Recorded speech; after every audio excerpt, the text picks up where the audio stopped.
आज हम पहुँचे हैं अंदरून हुसैन आगाही मुल्तान। यहाँ का बीफ पुलाव, बोटियाँ अलग से उठा के डाल रहे हैं, शायद चमचे में नहीं आती हैं। और ये बीफ सालन हो गया, ये बीफ बोंग है, बोंग अलग से बना के रखा हुआ है और हर चीज़ की अलग से कीमत है। आप अपनी प्लेट पे जो डलवाना चाहें डलवाते जाएं। कोफ्ता है, कोफ्ते के 50 अलग होते हैं।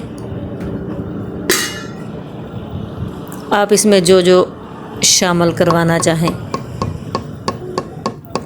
नली, ये स्पेशल नली, ये 100 रुपए की है।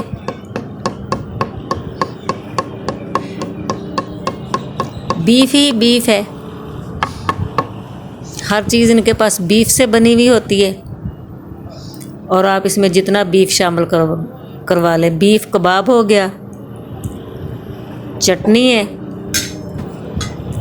और ये ज़बरदस्त किस्म की प्लेट जो है वो तैयार हो जाती है। इधर शॉपिंग के लिए निकलिएगा तो ये ज़रूर ट्राई कीजिएगा।